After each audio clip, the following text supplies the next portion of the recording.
31 December এই রাতে দেখবেন বিভিন্ন রকম আনন্দ ফুর্তি হবে। হায়াত দিয়েছেন আল্লাহ, নিবেনও আল্লাহ, ভালো খাদ্য খাবারের ব্যবস্থা করেন আল্লাহ। আল্লাহ তাআলার হাতে সব ক্ষমতা। আমরা ইংরেজি মাসকে ফলো করি, আরবি মাস ফলো করি না। আরবি মাস ফলো করি না। এই 31st নাইট উপলক্ষে কি ধরনের অন্যায় কাজ আমাদের সমাজে হচ্ছে তার কিছুটা নমুনা আমি 5 মিনিটের ভিতরে দেবো ইনশাল্লাহ। এটা যদি কেউ পালন করে তাহলে বিধর্মীদেরকে অনুসরণ করা হলো। আর আপনারা এটা ভালো করে জানেন যে যার সাথে চলবে তার সাথে তার হাস্যনসর।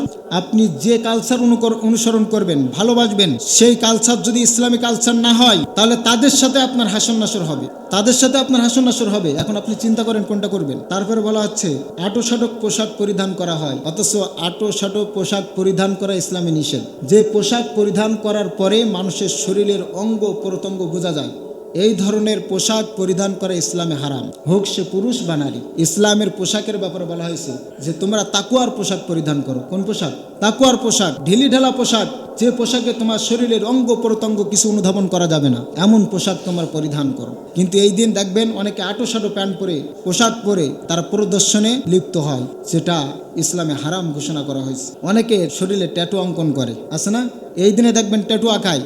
আল্লাহ রসুল বলছেন যে ব্যক্তি ট্যাটু আঁকায় দেবে আর যে অঙ্কন করবে উভয় জাহান্নামে যাবে। এরপর আতশবাজি বা পটকাবাজি এই দিন ব্যবহার করা হয়। বিভিন্ন দালান সাইডের থেকে দেখবেন পটকাবাজির আওয়াজ শুরু হয়ে যাবে, বিভিন্ন রকম বাজি ফোটানো শুরু হবে, হয় কিনা?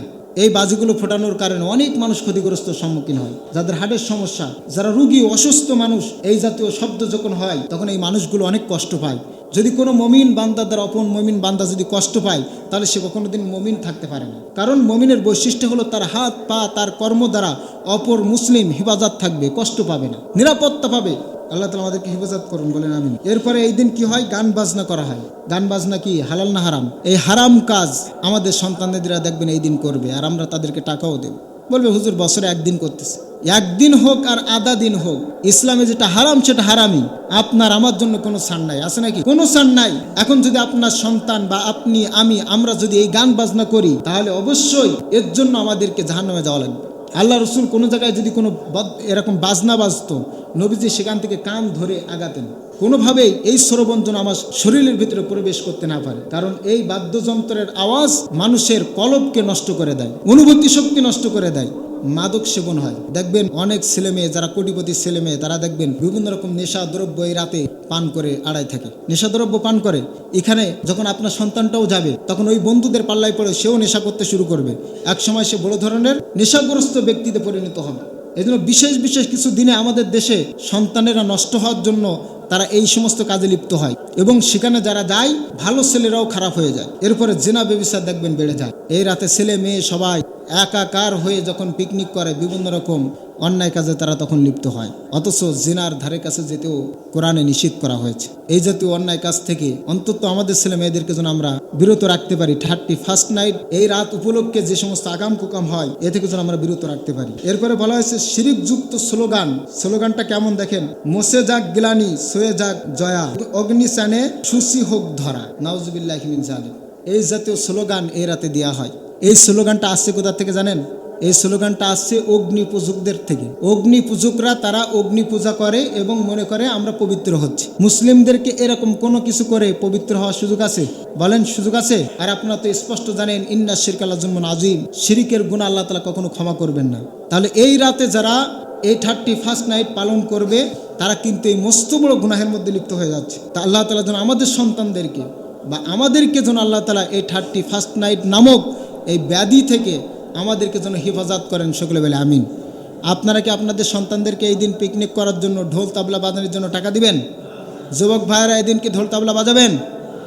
যদি আপনাদের এই দিন রাতে যদি আপনারা অনুষ্ঠান করতে চান তাহলে আপনাদের উদ্দেশ্য হতে হবে যারা গান বাজনা করতে চায়, এই দিন এই অপকর্মে লিপ্ত হতে চায়, ওই সমস্ত বাচ্চাদেরকে আমাদের সাথে একত্রিত করে একটা খাবারের আয়োজন করব। সেখানে কোরআনের আলোচনা হবে, সেখানে হাদিসের আলোচনা হবে, কিভাবে নামাজ পড়তে হয় সেখানেও হবে, বিভিন্ন রকম দোয়া তাসবিহ তাহলিল সেখানে শেখানো হবে। এই জাতীয় কাজের আয়োজন করা যেতে পারে তাদেরকে ভালো করার উদ্দেশ্যে। মনে করেন এই আয়োজন যদি না করা হয় তারা ওই 31st নাইট যারা করবে তাদের সাথে টাকা দিবে, ওই অনুষ্ঠানে যোগ দিবে, বিভিন্ন রকম অন্যায় অপকাজ করবে। তাহলে এটা যদি হয় তাহলে আপনারা সবাই একত্রিত হয়ে ওই দিন একটা খাবারের আয়োজন করেন। মসজিদে 5 ওয়াক্ত নামাজ কীভাবে পড়তে হয়, কিভাবে দোয়া দুরুদ পড়তে হয়, মসজিদে কিভাবে প্রবেশ করতে হয়, বাথরুমে কিভাবে যেতে হয়, খাবারের দোয়া কিভাবে পড়তে হয়, মুরব্বীদেরকে দেখলে কিভাবে সালাম করতে হয়, ইসলামের নিয়ম নীতি আদর্শগুলো ওই দিন আপনারা বসে বসে এখানে শিক্ষা করেন। তাহলে অন্তত ওই সন্তানেরা ওই কাজে আজ যেতে পারবে। আল্লাহ তাআলা 31st নাইট নামক এই হারাম কাজ থেকে আমাদেরকে বিরত রাখুন। সকলে বলে আমিন। ওমা তৌফিক ইল্লা বিল্লাহ। আসসালামু আলাইকুম রহমতুল্লাহ।